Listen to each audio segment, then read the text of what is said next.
আরও একবার টি-20 বিশ্বকাপের ফাইনালে ভারত 2024-এ চ্যাম্পিয়ন হলো, ব্যাক টু ব্যাক আবার ফাইনালে আবারও বিশ্বকাপ চ্যাম্পিয়ন হওয়ার একটা সুযোগ।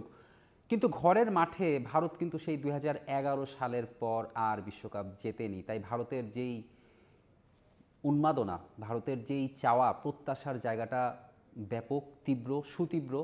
ভারত এবার জিততেই চায়, জিততে মরিয়া। কিন্তু খেলাটা হবে আহমেদাবাদে। আহমেদাবাদ ভারতের সবচেয়ে বড় স্টেডিয়াম, অনেক প্রত্যাশা নিয়ে, অনেক স্বপ্ন নিয়ে আহমেদাবাদে স্টেডিয়াম করা হয় ব্রাজিলের মারাকানা স্টেডিয়ামের আদলে। কিন্তু আহমেদাবাদে ফাইনালের ভাগ্যটা ভারতের ভালো না।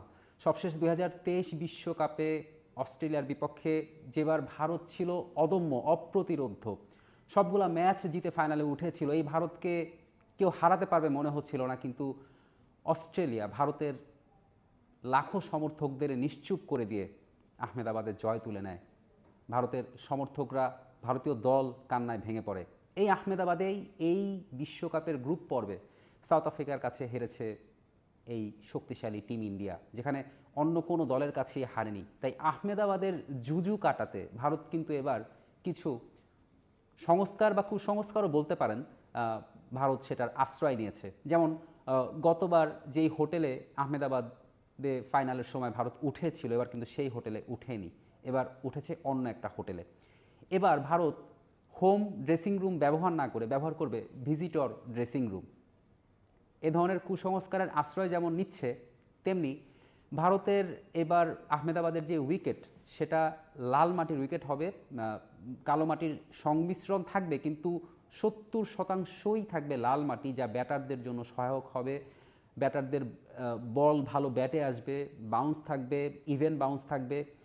সব মিলে ব্যাটারদের জন্য খুব ভালো একটা উইকেট হবে, যেখানে ভারত ধরেই নিচ্ছে যে সঞ্জু স্যামসন, তিলক ভার্মা, হার্দিক পান্ডিয়ারা যেরকম ফর্মে আছে, ভারতীয় ব্যাটাররা বাজিমাত করবে। ইংল্যান্ডের সাথে যেমন 250 রানের ইনিংস হয়েছে, এরকম ইনিংসই তারা প্রত্যাশা করছে। কিন্তু মনে রাখতে হবে, নিউজিল্যান্ডও কিন্তু ব্যাটিংয়ে খারাপ না। এই বিশ্বকাপে সেমিফাইনালে ইতিহাস গড়ে ফিন অ্যালেন 33 বলে সেঞ্চুরি করেছেন, যা টি-20 বিশ্বকাপের ইতিহাসে দ্রুততম। নিউজিল্যান্ডের ব্যাটিং লাইন আপে শেফার্ড আছে, ফিন অ্যালেন আছে মার্ক চ্যাপম্যান, গ্ল্যান ফিলিপসের মতো ব্যাটার।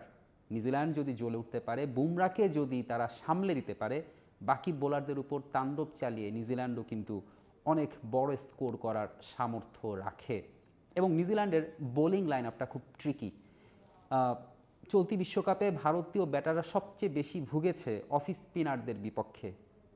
সেই অফ স্পিনারদের ভালো একটা কম্বিনেশন আছে নিউজিল্যান্ডের এই স্কোয়াডে। গ্ল্যান ফিলিপস, স্যান্টনার কিংবা রাচিন রবীন্দ্র, তারা স্পিনে কিন্তু যদিও অনেক বড় নাম না, কিন্তু খুবই কার্যকর হতে পারে, খুবই কার্যকর হতে পারে। সেমিফাইনালে সাউথ আফ্রিকার মতো দলকে তারা বোলিংয়ে কীভাবে ভুগিয়েছে, সাউথ আফ্রিকাকে রীতিমতো আউটপ্লেড করে দিয়েছে। সাউথ আফ্রিকা কোনো দাঁড়াতেই পারেনি নিউজিল্যান্ডের বিপক্ষে। এই সাউথ আফ্রিকার কাছেই কিন্তু ইন্ডিয়া হেরেছিল।